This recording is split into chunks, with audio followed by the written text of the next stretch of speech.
Vous venez de publier chez Numéril-Livre Le vieux maçon et l'apprenti. Dans le début de votre ouvrage, vous parlez des mots fondateurs.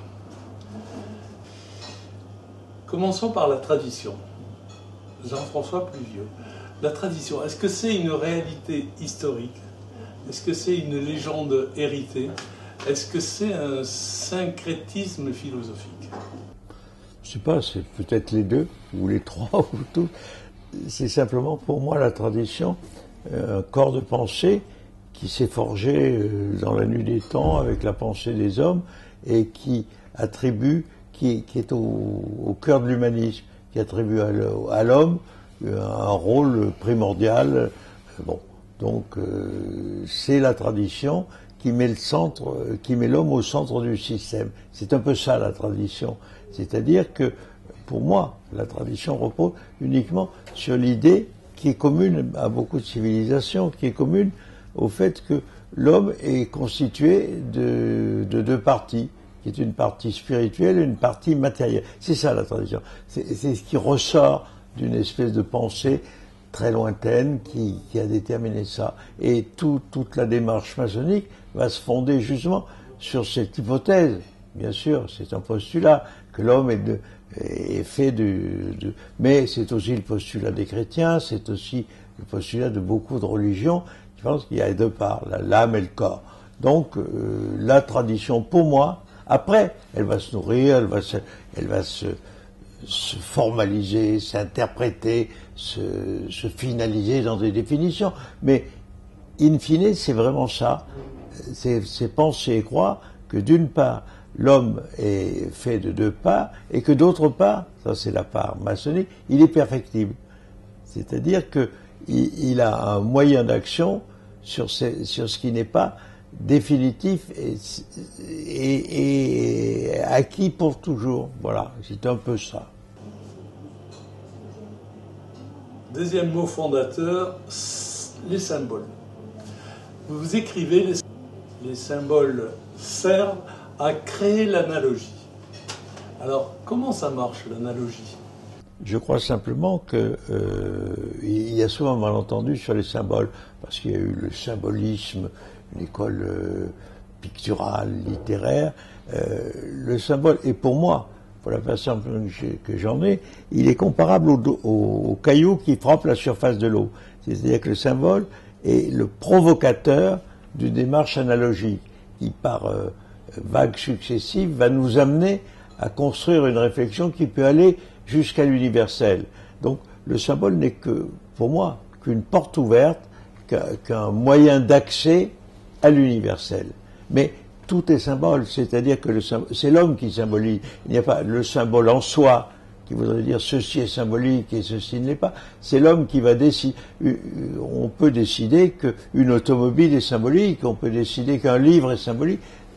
C'est l'homme qui va créer du symbole en lui attribuant une vertu qui va lui permettre d'aller beaucoup plus loin et d'élargir sa réflexion. Initiation, début ou finalité? Transmission, vous le dites dans votre ouvrage. Transmission de quoi? C'est une communication? C'est plutôt une formation? C'est une autre démarche?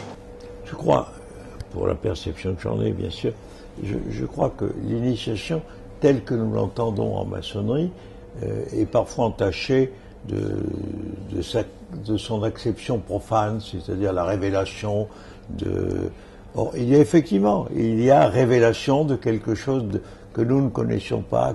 Or, ce que l'on nous révèle, c'est nous. Dans l'initiation telle que je la conçois, c'est nous qui sommes révélés. Donc, il y a vraiment révélation de quelque chose. Mais l'initiation, c'est une maturation qui nous permet, à l'aide d'une procédure, d'un protocole qui est le rituel, de nous permettre de nous poser des questions qui vont nous permettre de nous découvrir. Et ce que l'on appelle découverte de soi en maçonnerie, c'est d'ailleurs dit, on fait référence à la formule aristotélicienne, connais-toi toi, c'est tout simplement en maçonnerie, tu as une part d'esprit en toi, trouve-la, reconnais-la et mets-la en valeur. Exhume-la du fond de toi et mets-la en valeur. C'est uniquement ça, la connaissance de soi. Et peut-être que ce qu'on appelle l'initiation, c'est justement cette capacité à se reconnaître et aller jusqu'au fond de soi. vous abordez dans votre ouvrage, alors votre ouvrage c'est un peu une simulation entre un vieux maître qui se remémore de sa jeunesse maçonnique, qui à l'époque n'aurait pas osé poser certaines questions, et qui, dans cet ouvrage, pose les questions qu'il n'avait pas osé poser.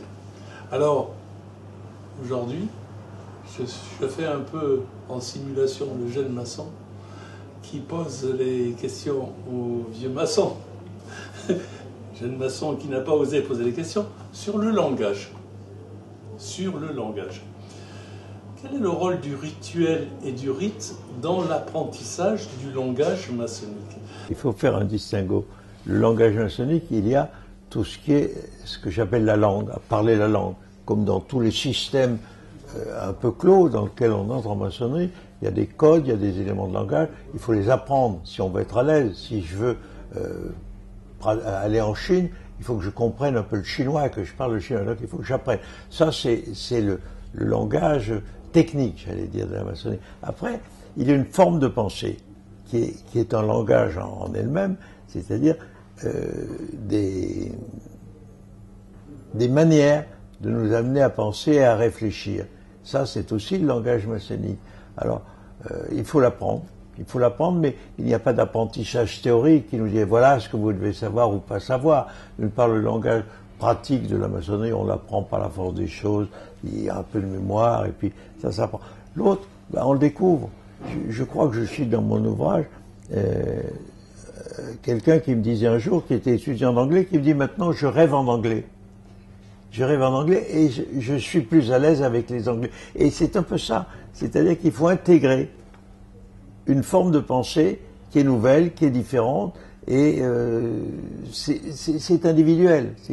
Là encore, il n'y a pas de règle. Ce qu'il faut savoir, c'est qu'en maçonnerie, il n'y a pas de règle. C'est-à-dire que c'est toutes les fois une aventure individuelle, et chacun ne peut l'aborder qu'avec sa structure personnelle. Il n'y a pas la possibilité de mettre dans un ouvrage, voilà ce qu'il faudrait faire ou ne pas faire, ou le moyen d'être maçon. Il n'y a pas de moyen. Il y a de la bonne volonté, et puis il y a un désir de comprendre. Mais là encore, pour moi, la maçonnerie n'est qu'une pratique. Il ne faut pas mettre derrière la maçonnerie ce qui n'y est pas. Il n'y a pas d'enseignement maçonnique. C'est une pratique qui nous permet, justement, par cette pratique, par l'exercice de cette pratique, qui nous conduit à des comportements. Et ce sont nos comportements qui sont importants. Ce sont nos comportements qui sont importants parce que ce sont nos comportements qui sont vus. Ce sont nos comportements qui sont jugés. Là, dans le langage maçonnique, on parle parfois d'ateliers, parfois de loges, parfois de temples. Les rencontres, y sont-elles différentes selon ces différents mots? Je crois que c'est très virtuel. C'est très virtuel, c'est le même endroit. Très exactement, tous les maçons le savent, c'est le même endroit. Mais personnellement, parce que peut-être ça m'arrangeait, j'ai établi des distinguos. Je crois qu'il n'y a pas de distinguo officiel. C'est chacun qui, en fonction des circonstances et de la manière de ce qui se passe, que nous allons les définir. La loge, c'est vraiment, on appartient à une loge.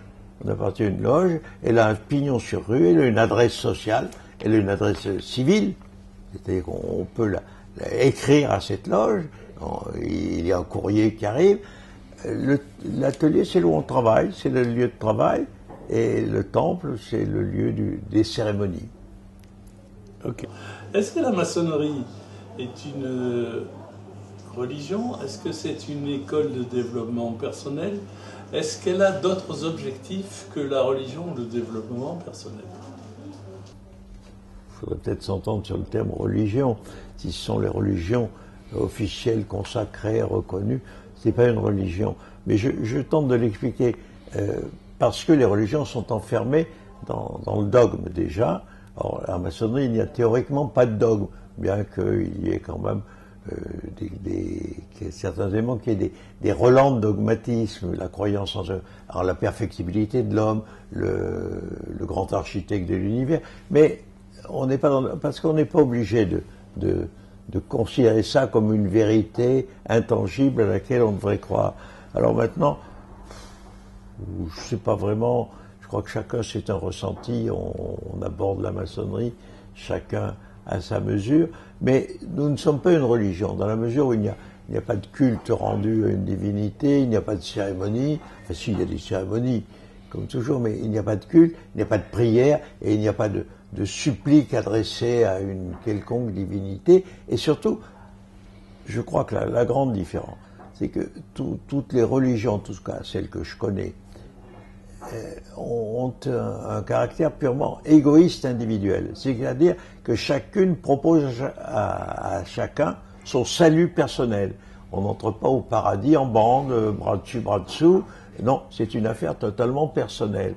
Alors que derrière la maçonnerie, et en filigrane, il y a le progrès de l'humanité. C'est-à-dire que nous travaillons au progrès de l'humanité. Et le progrès de l'humanité, c'est simplement l'élévation de conscience. Le progrès matériel, oui, peut-être, mais c'est l'élévation du niveau de conscience. Et c'est peut-être là la vraie et grande différence, c'est le côté altruiste ou égoïste. Jacques Chancel disait, on en a parlé, on l'a abordé tout à l'heure en parlant du grand architecte de l'univers, Jacques Chancel disait, et Dieu dans tout ça. Et moi, la question que je voudrais poser à Jean-François Pluvieux, c'est, et le grand architecte de l'univers dans tout ça, y a-t-il un lien avec les objectifs de la franc-maçonnerie?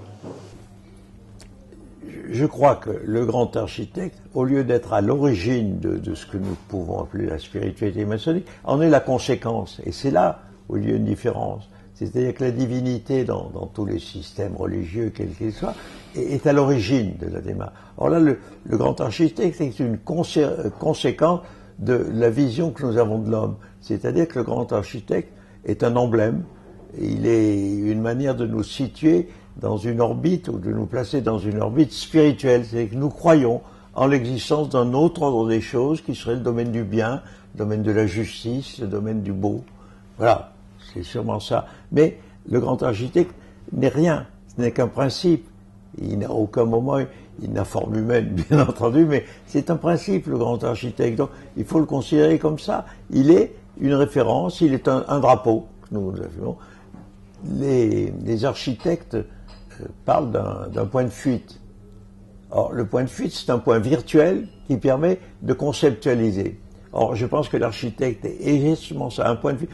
Il permet, c'est un point virtuel, qui nous permet de conceptualiser, de construire à partir de là des choses qui ont une réalité. Donc, c'est peut-être comme ça qu'il faut le... Mais il est absolument indispensable, parce qu'il est. Il a besoin d'être, mais ça ne va pas plus loin.